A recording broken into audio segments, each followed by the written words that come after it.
Parfait. Excusez-moi.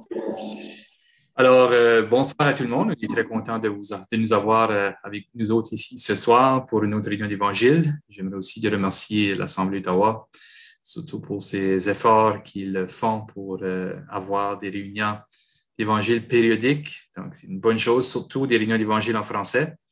On prie que Dieu va bénir ses efforts dans votre région. Donc, avant de continuer, on va demander au Seigneur la bénédiction dans la prière. Père Céleste, où Dieu nous arrête ensemble, te rendons grâce, au Dieu, pour tous tes bienfaits envers nous. Te rendons grâce même pour la santé que tu nous accordes, la paix aussi que tu donnes dans le cœur, surtout à tous ceux qui croient en ton nom, pensant, étant donc justifiés par la foi, nous avons la paix avec toi. Et cela, au Dieu, est une grande bénédiction d'avoir la paix dans ce monde. Et nous pensons à ceux qui pourraient être avec nous ce soir, oh Dieu, certains peut-être n'ont pas encore cette paix. Nous te prions que tu puisses, oh Dieu, les parler, que tu puisses leur faire voir ce que tu as fait par l'entremise de ton Fils, lui qui est mort à la croix pour nous tous. Alors, bénis cette parole, la première partie, ainsi que la deuxième partie, oh Dieu, les deux frères qui parleront. Nous te prions d'être avec nous autres en toutes choses. Nous te prions cela dans le Seigneur Jésus. Amen. Alors, ce soir, il y a deux passages que j'aimerais qu'on puisse regarder ensemble. Et le premier se trouve dans Luc, au chapitre 10, si vous avez une Bible avec vous autres. Sinon, vous pouvez le noter et vous pourrez aussi aller le voir tout à l'heure. Donc, Luc, au chapitre 10, c'est le verset 25. C'est pour une histoire bien connue qu'on appelle le bon Samaritain. Alors, j'ai au-dessus de 40, j'ai 45 maintenant, j'ai besoin des lunettes pour lire, donc vous allez me permettre, je mets mes lunettes pour lire. Alors, on lit dans Luc au chapitre 10, c'est le verset 25.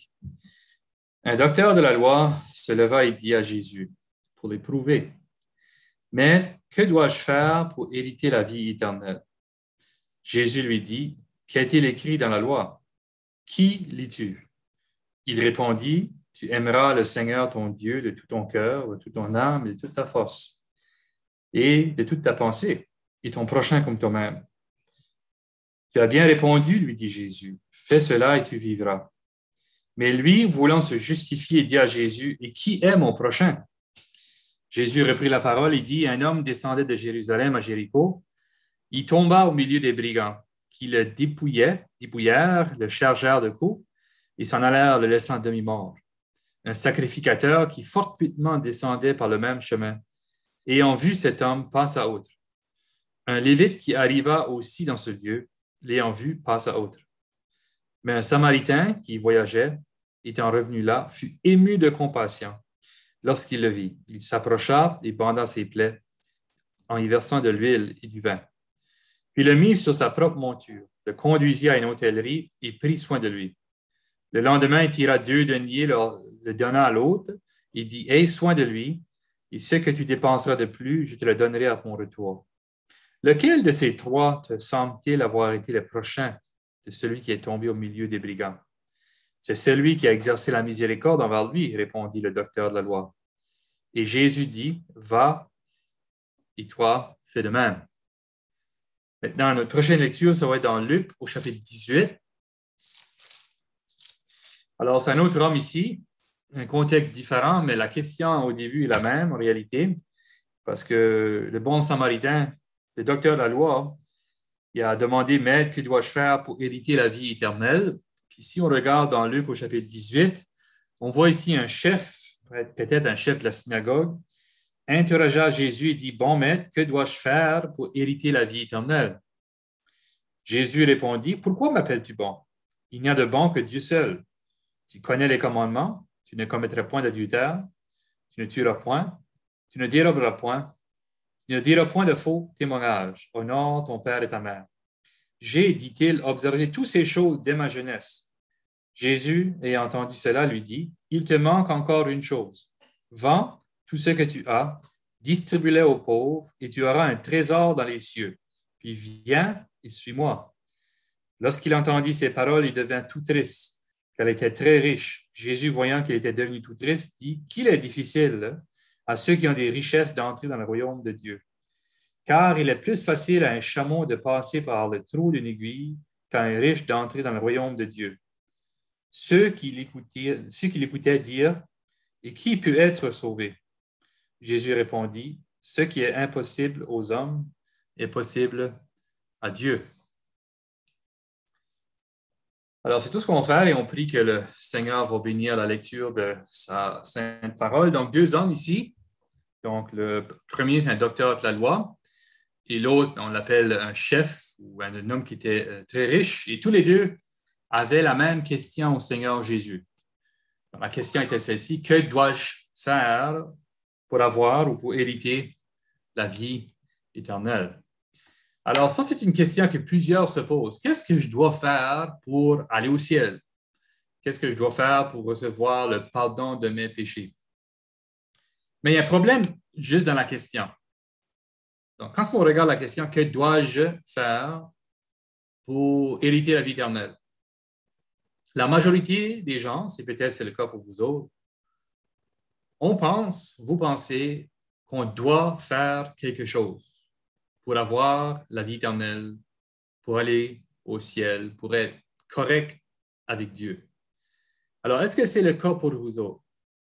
Est-ce que selon vous, vous pensez que vous devez faire quelque chose? Vous savez, la majorité des religions de le monde, c'est ça qu'ils enseignent. Fais ceci, fais cela, et tu seras correct avec Dieu, ou on espère que tu vas être correct avec Dieu lorsque tu vas mourir. Donc, même les grandes religions, que ce soit le christianisme, on enseigne beaucoup ça dans le christianisme, on enseigne ça dans le bouddhisme, on enseigne ça dans l'islam. Fais le bien et ça va être correct. Et vous savez, lorsqu'on étudie la Bible, ce n'est pas ça le cas. Il y a une grande différence entre faire et ce qui a été fait. Donc, faire quelque chose, faire des œuvres ou l'œuvre qui a été faite. On pourrait lire dans Éphésiens au chapitre 2, versets 8 et 9, qui dit « Car c'est par la grâce que vous êtes sauvés, par le moyen de la foi, et cela ne vient pas de vous, c'est le don de Dieu, ce n'est point par les œuvres, afin que personne ne se glorifie. » Ce n'est pas par les œuvres qu'on est sauvé. Alors, la question même de ces deux hommes-là dans Luc chapitre 10 et dans Luc chapitre 18, que dois-je faire? Donc, c'est pas bien parti. Parce que les autres pensaient faire quelque chose. Alors, heureusement, le Seigneur a la miséricorde pour nous autres. Puis, heureusement, peu importe la question qu'on lui pose, le Seigneur est prêt à nous répondre. Donc, ils ont posé une question au Seigneur Jésus. Puis, le Seigneur, dans les deux cas, les a répondu. Je ne sais pas s'ils ont vraiment aimé la réponse, mais le Seigneur a dit la vérité.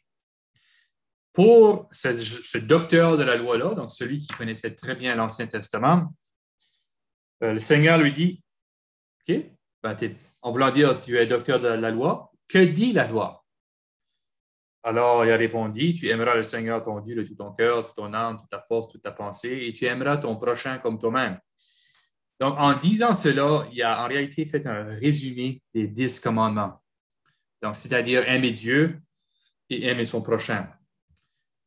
Et après ça, le Seigneur a dit, tu as bien répondu. Donc, c'est bien, c'est ça que dit la loi. Puis après ça, il dit, mais voulant se justifier, excuse-moi, il dit, tu as bien répondu, fais cela et tu vivras. Donc, en réalité, là, si on pourrait suivre les 10 commandements, donc le si, je mets de l'emphase dessus avec des grosses lettres, si nous pourrions suivre les 10 commandements, on irait au ciel. On serait parfait. Alors, moi, je ne vous vois pas. Je sais qu'il y a quelques personnes qui sont ici ce soir. Je ne sais pas combien exactement, mais je sais qu'il y a des gens qui écoutent. Je suis certain, pas que je suis pas mal certain, je suis certain que tous ceux qui écoutent ce soir, un jour ou l'autre, vous avez péché. Soit vous avez convoité, menti, volé ou même fait d'autres choses. Blasphémé le nom de Dieu, ainsi de suite. Nous avons tous péché. Mais si on aurait été parfait depuis notre naissance jusqu'à maintenant, en principe, nous irions au ciel. Mais, nous avons tous péché. Alors, il dit, fais cela et tu vivras. Mais là, on voulait se justifier. Puis, il a demandé, qui est mon prochain? Fort probable, cet homme-là a aidé beaucoup de personnes de ses proches autour de lui, de la religion juive, des gens dans son cercle, vous comprenez, dans ses amis, qui partagent peut-être le même statut social. Mais on voit l'histoire que le Seigneur lui donne. Il parle d'un homme qui est descendu de Jérusalem à Jéricho. Puis Jérusalem, en principe, géographiquement, est plus haut que Jéricho. Jéricho, c'est une des plus basses places au monde. Donc, l'homme descendait, puis lorsqu'il descendit, il a été attaqué par des gens, ils l'ont battu, ils l'ont laissé là à demi-mort. Et au bord du chemin. Et il y a un sacrificateur qui a passé au côté, puis il n'a rien fait pour cet homme-là. Un lévite a passé, puis il n'a rien fait. Donc, c'était des hommes religieux. Alors, lorsqu'il a entendu ça, l'homme, il a probablement lui-même vécu des situations où il a vu des personnes dans la misère, pauvres, battues, abandonnées, puis il a passé aux côtés des autres. Parce que ce n'était pas le même statut social que lui. Pourquoi est-ce que je m'abaisserais pour aider quelqu'un comme ça? Vous comprenez, là? Alors, c'est certainement que cet homme-là a été touché par les paroles du Seigneur Jésus-Christ. Après ça, il mentionne un autre homme qui passe, un bon Samaritain qu'on l'appelle, un Samaritain.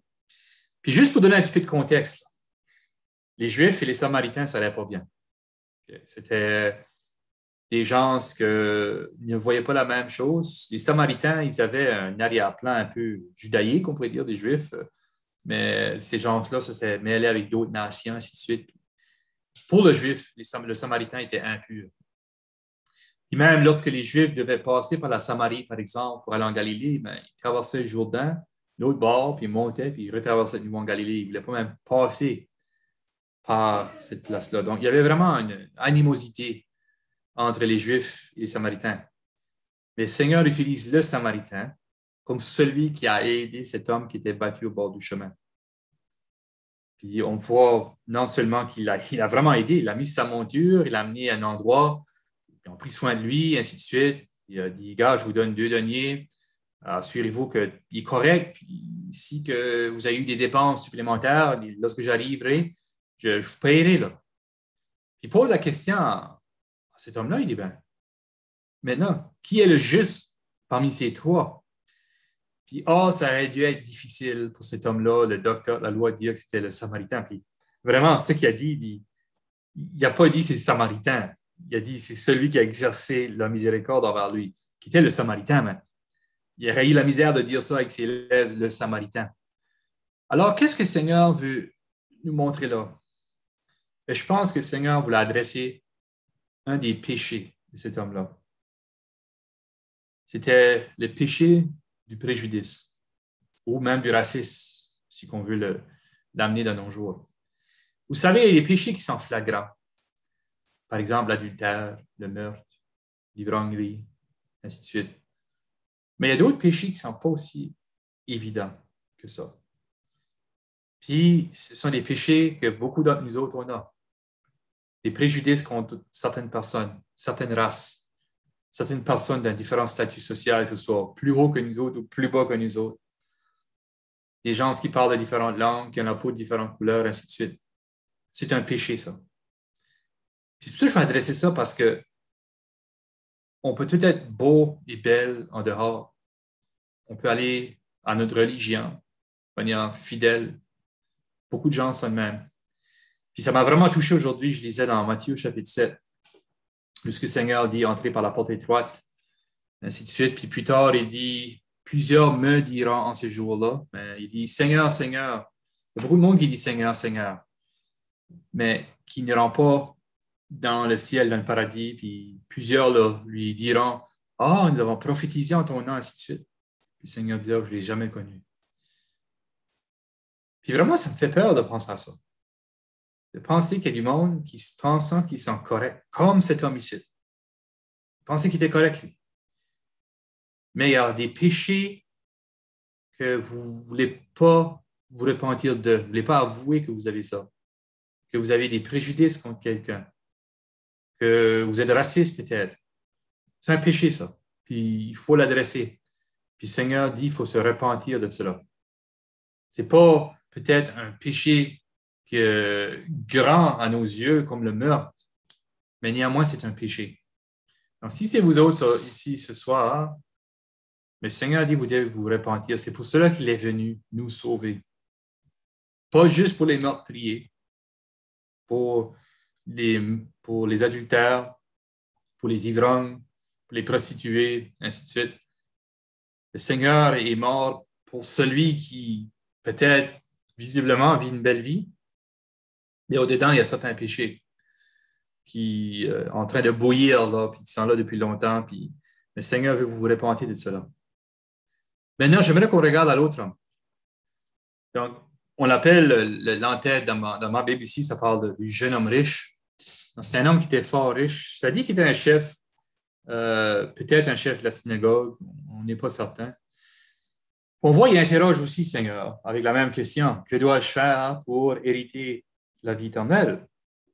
Puis le Seigneur, il a dit bon maître, donc c'est même qui a adressé le Seigneur Jésus, bon maître. Le Seigneur a dit, pourquoi m'appelles-tu bon? Il n'y a de bon que Dieu seul. Il dit, tu connais les commandements. Là, le Seigneur cite les commandements, ainsi de suite. Il dit, tu ne commettras point l'adultère, tu ne tueras point, déroberas point, diras point le faux témoignage, mentir, honore ton père et ta mère. Puis l'homme dit, j'ai, dit-il, observé toutes ces choses dès ma jeunesse. Puis probablement, l'homme était, on pourrait dire, quelqu'un de bon dans la société. Puis peut-être c'est ça que vous êtes. Vous êtes quelqu'un de bon dans la société, puis ça, c'est excellent. Il dit, moi, je remercie Dieu pour de bons voisins. Donc, c'est un bon citoyen, c'est correct. Cependant, cet homme ici avait aussi quelque chose que le Seigneur voulait adresser. Ce n'était pas du préjudice, comme l'autre, du racisme, appelle-le comme on veut, mais pour lui, c'était ses possessions. Il y avait quelque chose que pour lui était cher, puis c'était rendu comme un Dieu pour lui. Vous savez, j'assume que tous ceux qui sont ici ce soir, on provient tous du Canada. On est un pays extrêmement riche. J'ai voyagé dans plusieurs pays en voie de développement. Puis lorsqu'on regarde le Canada, on peut dire qu'on est extrêmement riche. Il y a beaucoup de gens, puis j'espère que ce n'est pas le cas pour vous autres, on est à l'aise, on est correct. Vraiment, pourquoi on aurait besoin d'un Dieu? J'ai une super belle maison, beau char, belle famille, mon compte de banque est correct, une belle voiture, ainsi de suite. Peut-être, oui, c'est vrai, on aimerait en avoir plus, ainsi de suite, mais on est relativement bon, donc pourquoi est-ce que j'aurais besoin d'un Dieu? Donc, vous savez, ça vient comme un Dieu, ça. Notre richesse, ça devient comme une forteresse impénétrable, une sécurité. Hein? Mais Salomon, l'homme le plus riche, ou un des hommes les plus riches qui a jamais vécu sur la terre, qui était très sage, il a la richesse à des ailes, ça s'envole. Alors, le Seigneur voulait adresser ce problème-là avec ce monsieur ici. Puis il dit, OK, tu as tout fait ça. OK, donc l'homme a dit ça. Le Seigneur connaissait son cœur. Le Seigneur savait qu'il avait vraiment tout fait ça depuis sa jeunesse. J'en doute, mais peut-être c'est le cas, on ne sait pas. Le Seigneur a dit, il te manque une chose. Cette chose-là, c'était très pivotal, on pourrait dire, ça l'aurait fait réfléchir l'homme-là. Il dit, OK, il te manque une chose. Vends tout ce que tu as, distribue-le aux pauvres et viens et suis-moi. Ouf, ouf, ouf, ouf, ouf. Tu auras un trésor là-dessus, puis viens et suis-moi. Fais ça, c'est correct. Le Seigneur savait qu'il n'était pas capable. Parce qu'il était trop attaché à ces richesses-là. Donc, ces paroles-là auraient dû le frapper comme un marteau. Donc, c'est ça vraiment qui l'empêchait de suivre le Seigneur. C'est la confiance qu'il mettait dans ses richesses, dans ses possessions, ainsi de suite, dans son prestige, dans son éducation, son statut social, ainsi de suite. C'est ça qui l'empêchait. Il y a beaucoup de monde, mais on s'habille avec ça, vous savez. C'est comme généralement, lorsque deux hommes se rencontrent, après, pour la première fois, une des premières questions qu'on pose, puis, qu'est-ce que tu fais dans la vie, toi? Et là, on vient déterminer où est-ce qu'on est dans le rang social, ainsi de suite, puis quelle voiture qu'on conduit, ainsi de suite, puis les passe-temps qu'on a, ainsi de suite, puis l'éducation, on a étudié. Voyez-vous, là, on se bâtit toute une sorte de carapace là, autour de nous autres. Puis, peut-être qu'on est meilleur qu'un autre, ou l'autre est meilleur que nous. On se met tous l'adhérent, ainsi de suite. Vous savez comment ça se passe. Le Seigneur ne regarde pas ça du tout, zéro. Donc, pour lui, le pauvre ou le riche, on est tous pareils. C'est vrai. On a tous le même besoin. On a besoin d'être sauvés, besoin de se repentir. Puis, ça continue après. Lorsqu'il a entendu ces paroles, il devient tout triste quand il était très riche. Il y avait le Créateur du ciel et la terre devant ses yeux, le Fils de Dieu lui-même, qui lui disait quoi faire, puis il n'était pas prêt de faire. L'homme, ou Jésus, qui possédait toute richesse, puis lui n'était pas prêt à donner ses petites richesses en relation avec les richesses au Seigneur. Parce qu'il était pris avec ça. C'était son Dieu. J'espère que ce n'est pas le cas pour vous autres. Si c'est le cas pour vous autres, il faut se repentir du fait de notre fausse sécurité qu'on s'est faite. Comme si ça que c'est. Je suis un bon citoyen, je suis un homme, une femme religieuse, ainsi de suite. Il faut délaisser toutes ces choses-là. Vous savez, l'apôtre Paul, là, si on regarde vraiment son histoire, l'apôtre Paul était un homme il s'appelait Saul auparavant, il était un homme très éduqué. Il était vraiment, si on regarde dans Philippiens, au chapitre 3, Hébreux, né d'Hébreux, la tribu de Benjamin, ainsi de suite, persécuteur de l'Église, ces choses-là, selon la loi, irréprochable, tout allait bien. Mais lui, sur le chemin de Damas, il y a eu un moment directement avec le Seigneur, il a parlé. Et après ça, vraiment, il a compris là, que tout ce qui pour moi était des gains, ça ne vaut absolument rien du tout. Il dit maintenant, je regarde ça comme de la boue. Quelque chose qui ne vaut absolument rien. Alors, dans la vie, on se bâtit toutes sortes de choses. Hein? Puis si on passe dans le temps avec ça à notre crédit, comme si c'est ça qu'il faut être pour être prêt pour le ciel. Hein? C'est pas mal du tout. L'apôtre Paul a compris que ces choses-là ne valaient rien, puis il a tout mis de côté pour connaître Christ, qu'il dit, pour le connaître davantage. Alors, ça continue en disant qu'il était tout triste. Jésus, voyant qu'il était tout triste, dit qu'il est difficile à ceux qui ont des richesses d'entrer dans le royaume de Dieu. Car il est plus facile à un chameau de passer par un trou d'une aiguille qu'un riche d'entrer dans le royaume des cieux. Ceux qui l'écoutaient dire, et qui peut être sauvé? Alors, ça fait réfléchir les gens autour. Jésus répondit, ce qui est impossible aux hommes est possible à Dieu. Dieu merci, il sauve des riches aussi, il sauve des pauvres. Il y a plusieurs hommes et femmes avec beaucoup de richesses qui ont été sauvés dans le passé. Mais ils ont réalisé que vraiment ces richesses-là, ce n'est pas ça qui les amène au ciel. C'est vraiment seul le Seigneur Jésus. Alors, qu'est-ce que Dieu demande de tous les hommes, toutes les femmes? C'est vraiment, comme on lit dans la parole, il faut qu'on se repente. Okay? Donc, Dieu ordonne à tout le monde, en tout lieu, à se repentir. La repentance, c'est quoi? C'est vraiment venir en accord avec Dieu, surtout du verdict qu'il donne sur nous. Donc, Dieu nous prononce pécheurs. Devant la cour, les faits sont là, les faits sont évidents, sont incontestables. Dieu dit pécheur. Puis nous autres, il faut qu'on accepte ça. Puis c'est difficile, hein? Parce qu'on pense, je ne dois pas être si pire que ça. Puis, les autres, mon voisin est même pire que ça, lui. Mais ce n'est pas ça que Dieu veut. Il ne veut pas qu'on se compare avec l'autre. Il veut qu'on accepte nous-mêmes. Je suis pécheur.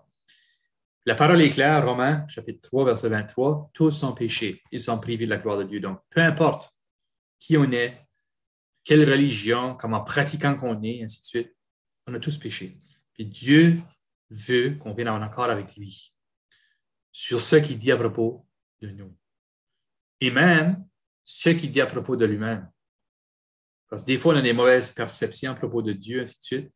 Puis il faut se repentir de ça. Vous savez, Dieu est un grand Dieu, un Dieu saint, 3 fois saint, un Dieu d'amour, un Dieu de miséricorde, un Dieu qui va punir ceux qui ne croient pas. Là. Il va punir ceux qui ne croient pas en lui. Cependant, aujourd'hui, il offre à tout le monde un pardon gratuit. Pardon gratuit. Mais il faut se repentir. Quand Jean-Baptiste est arrivé sur la scène, qu'est-ce qu'il a dit? Repentez-vous. Quand Jésus-Christ est arrivé sur la scène, qu'est-ce qu'il a dit? Repentez-vous. Quand l'apôtre Pierre a commencé à prêcher au début des Actes des Apôtres, qu'est-ce qu'il a dit? Repentez-vous. Parce que Paul a été sauvé. Il a commencé à prêcher aussi dans les Actes. Qu'est-ce qu'il a dit? Oui, vous savez, il dit la même chose. Repentez-vous. Très important. Dans Actes au chapitre 20, on aurait pu lire aussi que l'apôtre Paul, partout où il allait, c'est ce qu'il enseignait. La repentance envers Dieu et la foi dans le Seigneur Jésus.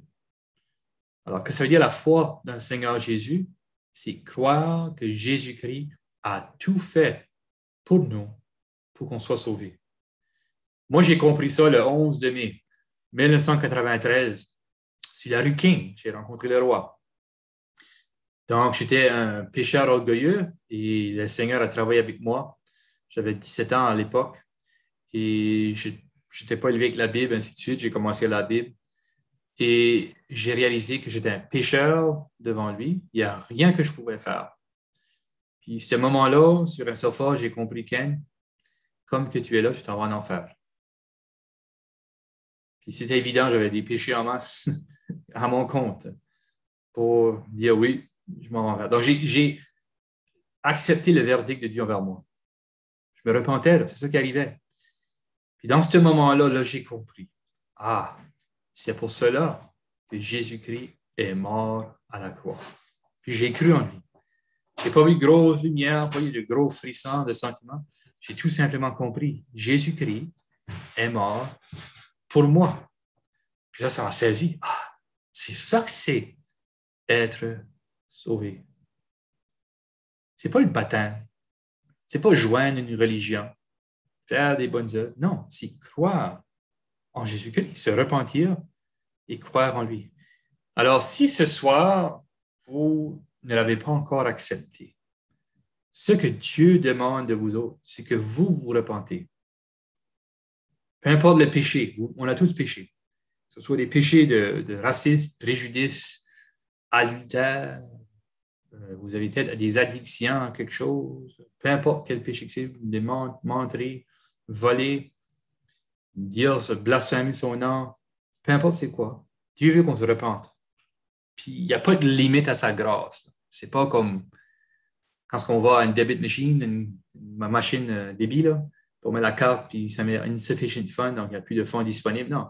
Avec Dieu, sa grâce est toujours disponible. Il n'y a pas un pécheur pour lequel Dieu ne peut pas se sauver. Il n'y a pas des péchés trop graves. Donc, peut-être qu'il y en a parmi vous autres qui écoutent, que vous pensez, ben, moi, j'ai trop péché. Mais vous savez, là où le péché a abondé, la grâce a surabondé. Jésus peut pardonner tous les péchés. Puis moi, je rends grâce à Dieu pour ça, parce que si vous m'auriez connu, vous avez compris que Dieu est capable de sauver n'importe quel pécheur. Alors, ce que Dieu veut pour toi, c'est que tu te repentes et que tu crois en lui. Et comme j'ai dit, ma crainte, même en préparant, c'est que je sais qu'il y a beaucoup de monde qui pensent qu'ils sont sauvés. Mais le samedi soir, ils font toutes sortes de bêtises, puis le dimanche matin, ils sont à l'église comme si rien n'était. Vous savez, lorsqu'on est chrétien, la repentance a produit du fruit. C'est ça qu'on peut lire dans Matthieu au chapitre 7. Donc, lorsque quelqu'un croit vraiment au Seigneur Jésus-Christ, il y a un changement, c'est automatique dans la vie. On aurait pu lire dans Galates au chapitre 5, verset 22, où ça parle du fruit de l'esprit, l'amour, la joie, la paix, la patience, la bienveillance, ainsi de suite. Lorsque quelqu'un est sauvé, il y a un changement qui a lieu. Il y a un changement dans la tête, il y a un changement dans ce qu'on dit, ce qu'on fait, où on va, ce qu'on voit, ce qu'on aime, ce qu'on aspire à. Il y a un changement radical qui se passe. Alors, j'ai vraiment une crainte qu'il y a des gens qui disent qu'ils sont chrétiens. Il n'y a aucun changement.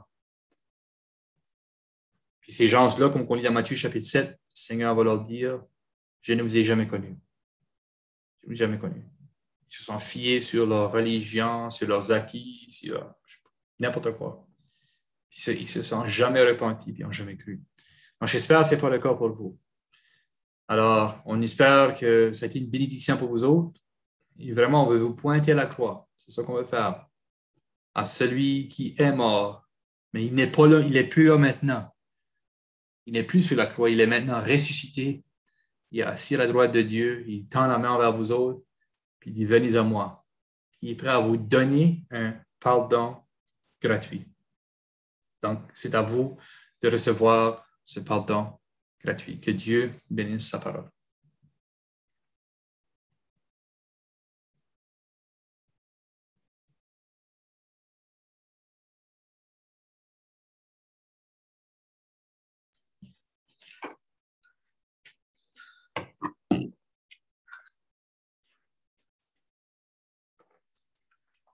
Bonsoir.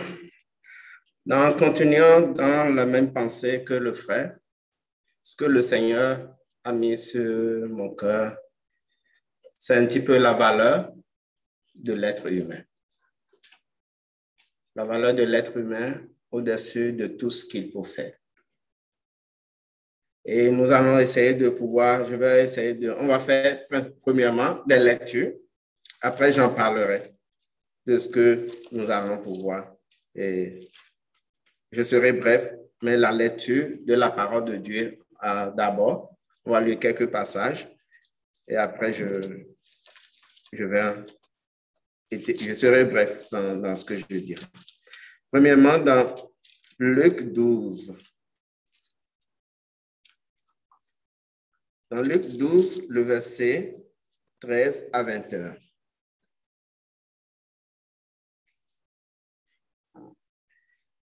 Et quelqu'un lui dit au milieu de la foule, Maître, dis à mon frère de partager avec moi l'héritage. Mais il lui dit, Homme, qui est-ce qui m'a établi sur vous pour être votre juge et pour faire vos partages? Et il lui dit, Voyez, gardez-vous de toute avarice, car encore que quelqu'un soit riche, sa vie n'est pas dans les biens. Et il dit une parabole, disant, les champs d'un homme riche avaient beaucoup rapporté et il raisonnait en lui-même, disant, que ferai-je, car je n'ai pas où je puisse amasser mes fruits. Et il lui dit, voici ce que je ferai. Je l'abattrai, mes greniers, et j'en bâtirai de plus grands, et j'y assemblerai tous mes produits et mes biens.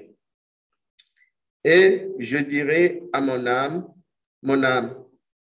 tu as beaucoup de biens amassés pour beaucoup d'années. Repose-toi, mange, bois, fais grande chair.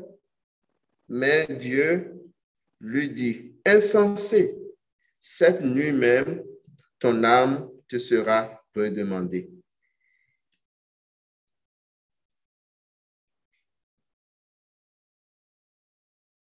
Ton âme te sera redemandée, et ces choses que tu as préparées, à qui seront-elles?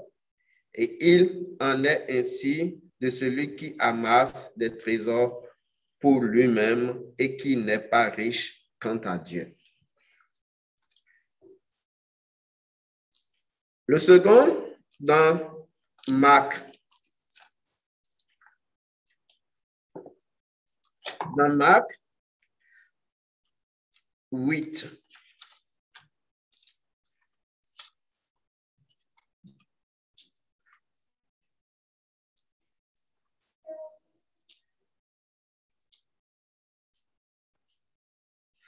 Dans Marc 8, à partir du verset 35 et 36. On dit, car quiconque voudra sauver sa vie, la perdra. Et quiconque perdra sa vie pour l'amour de moi et de l'évangile, la sauvera. Car que profitera-t-il à un homme s'il gagne le monde entier et qu'il fasse la perte de son âme? Ou que donnera un homme en échange de son âme? Un autre passage dans Genèse 2, le verset 7. Genèse 2, le verset 7. La fin du verset, je lis le verset, mais la fin du verset qui m'intéresse. Et l'Éternel Dieu forma l'homme, poussière du sol, et souffla dans ses narines une respiration de vie, et l'homme devint une âme vivante. Encore dans Genèse 9, le verset 5 et 7 et 6.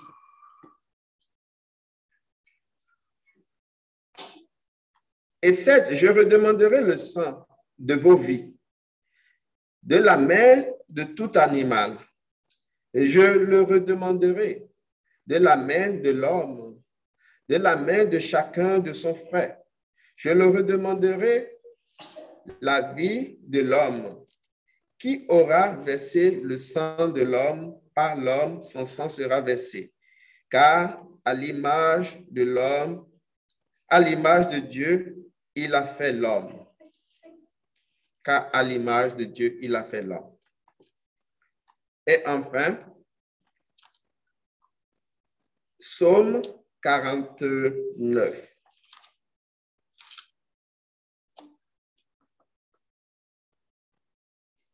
Le verset 6 et 7. Et 8 aussi.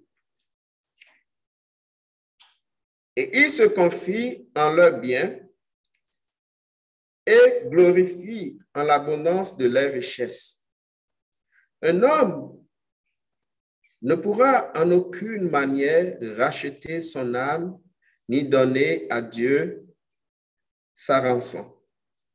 Car précieux est le rachat de leur âme et il faut qu'ils en renoncent à jamais.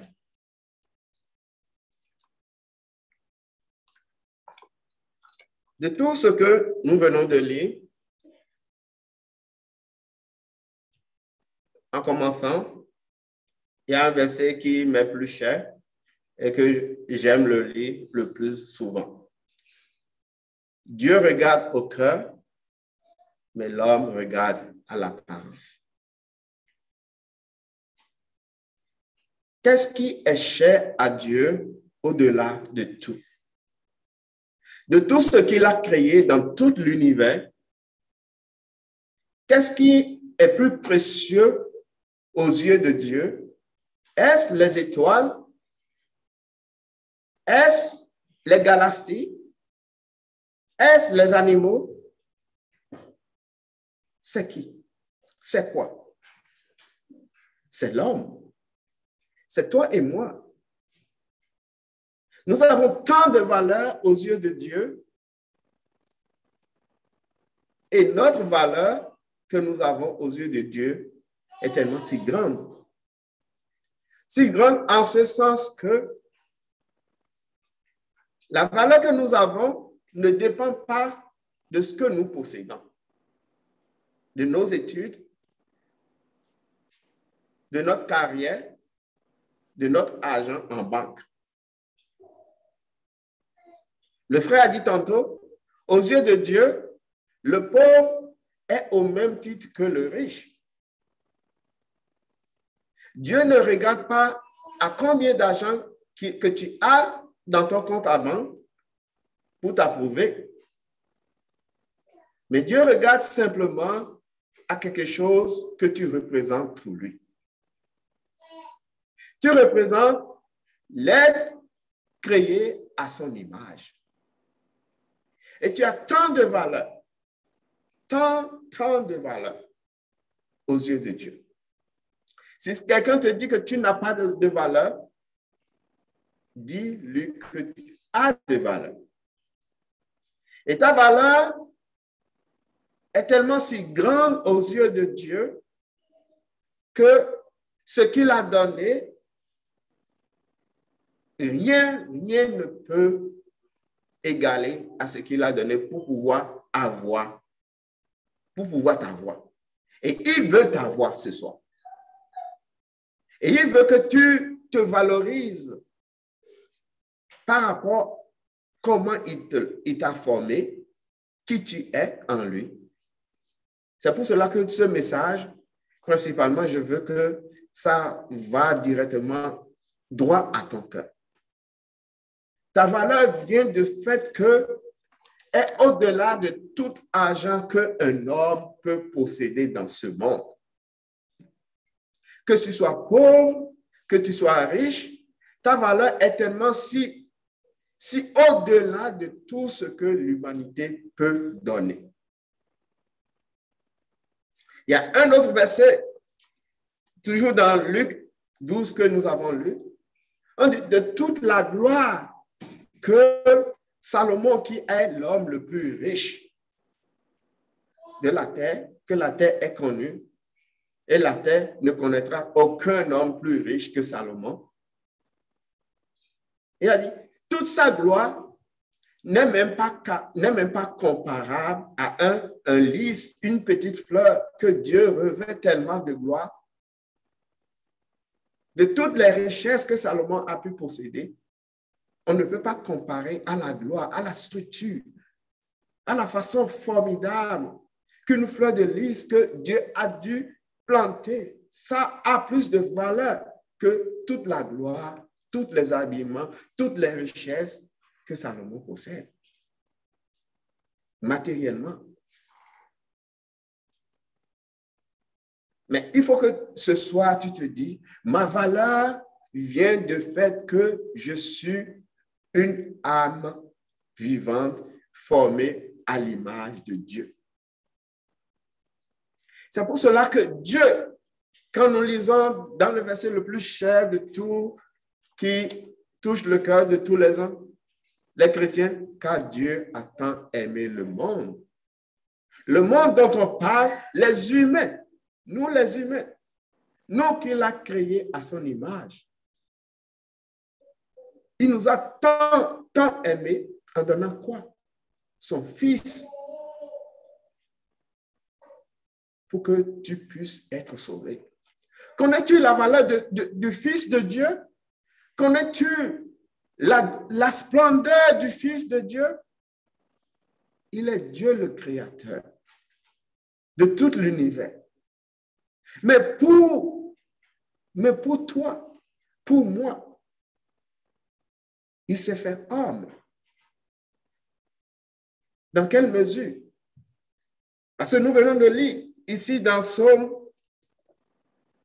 49 qu'un homme ne pourra en aucune manière racheter son frère ni donner à Dieu son rançon, car précieux est le rachat de leur âme. Et notre âme se trouve où? Dans notre vie, dans notre sang. C'est cette partie de nous intrinsèque qui va vivre pour l'éternité.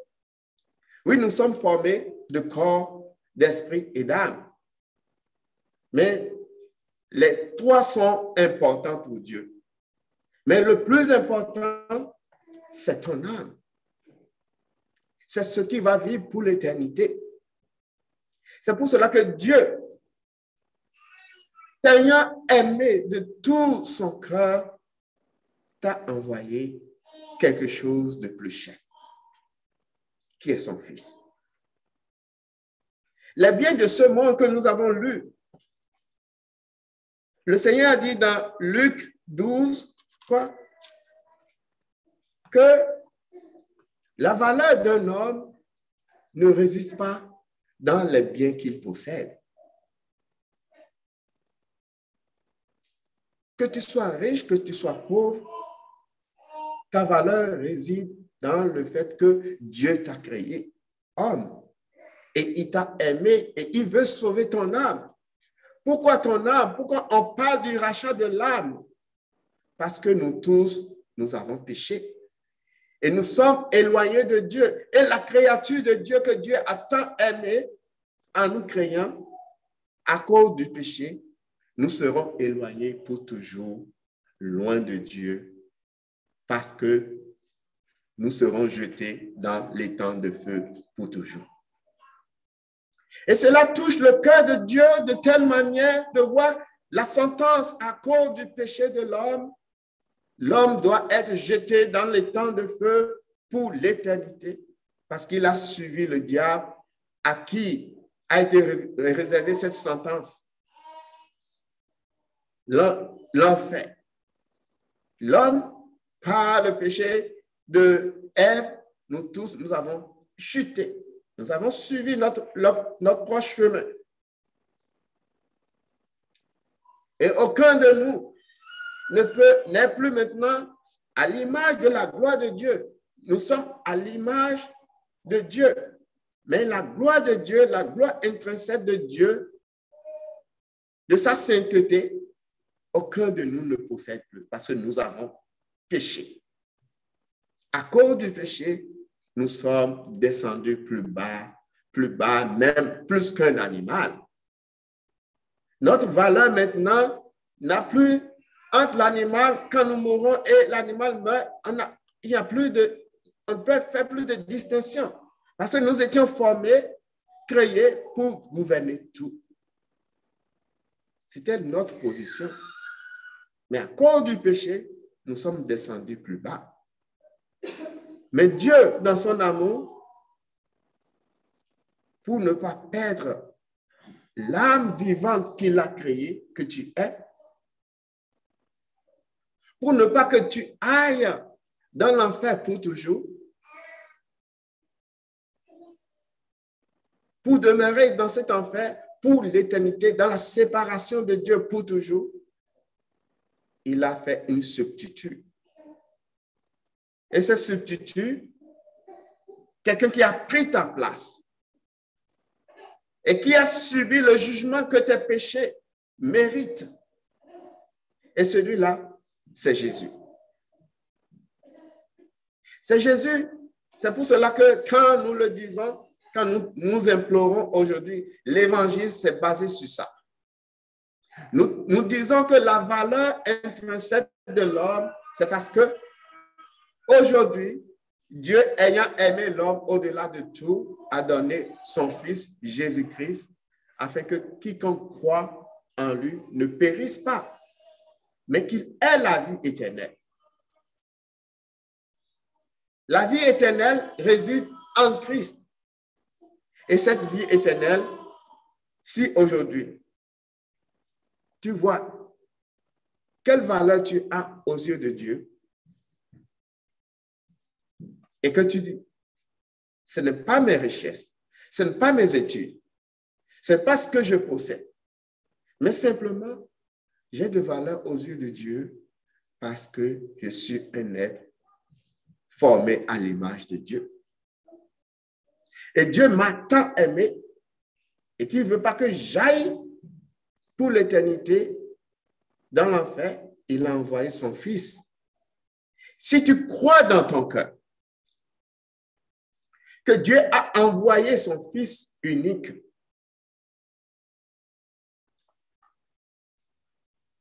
pour toi, pour tes péchés, et qu'il a pris le jugement que tu méritais, il a pris sur lui et Dieu l'a jugé à ta place, tu seras sauvé. Et tu es sauvé. C'est ce que la parole de Dieu nous dit. Et c'est ce passage que je vais lire enfin pour pouvoir clôturer et dans Ésaïe 53 pour résumer ce que je peux. Tout mon message se situe là. Tout ce que nous sommes en tant qu'un être humain réside du fait que nous sommes à l'image de Dieu. Je le répète, je le répète, je le répète pour que cela soit calqué, filtré, cimenté, sédimenté dans ton âme, que tu as une valeur plus que tous les biens que tu possèdes aux yeux de Dieu. Et à cause de cette valeur, Dieu a envoyé son Fils pour mourir pour toi. Et c'est ce que nous lisons dans 1 Pierre.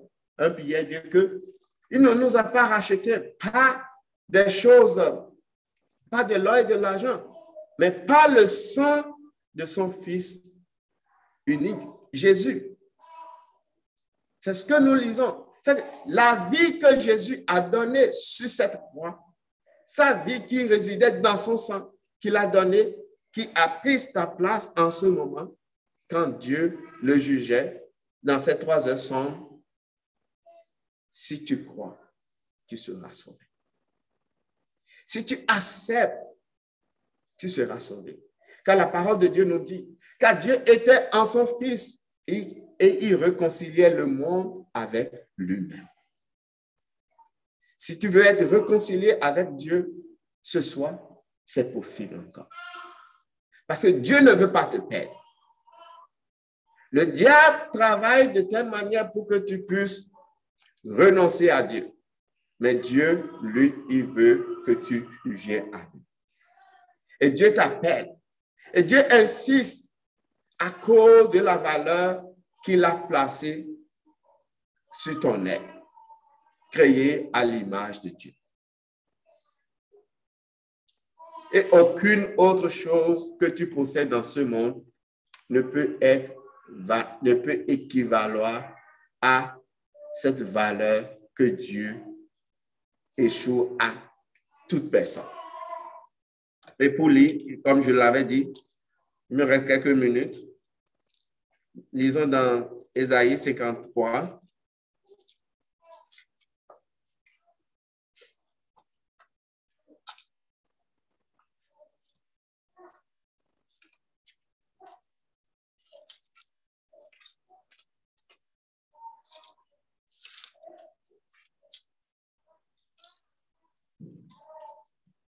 À partir du verset 4.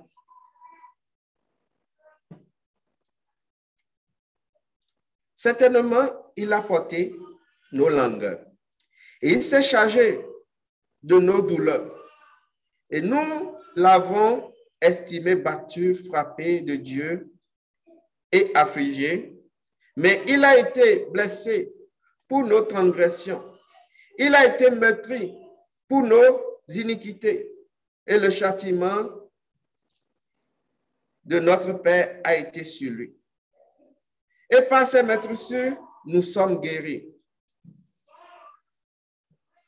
Ce Fils de Dieu, qui est le plus élevé dans les cieux et qui possède tout et à qui tout appartient, il s'est fait humain.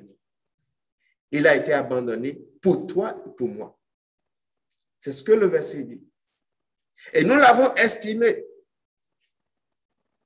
Il a porté nos langueurs, mes problèmes, mes péchés, mes iniquités. À cause de cela, et Dieu l'a châtié. Le crois-tu? Et c'est le message essentiel de ce soir. Et nous t'invitons, comme le frère te dit, de la repentance,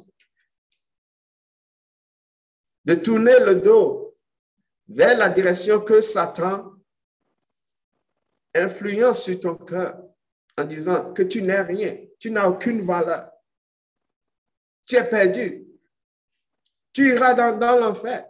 Non. Mais si tu meurs, ça ne sert à rien. Tout cela, c'est du mensonge. Tu as tellement de valeur aux yeux de Dieu qu'il a envoyé son Fils unique. Si tu étais l'être, le seul sur la terre, Dieu ferait ainsi pour envoyer son Fils pour mourir pour toi. Ta valeur aux yeux de Dieu est vraiment importante. Crois, accepte-le et tu seras le plus heureux encore de la terre. Ce qui te réserve, c'est inexprimable. Rien ne peut exprimer le bonheur qui attend les enfants de Dieu. À ceux qui l'ont reçu, il leur a donné le droit de devenir enfants de Dieu. Si tu acceptes aujourd'hui, tu seras enfant de Dieu. Que le Seigneur bénisse sa parole. On peut prier.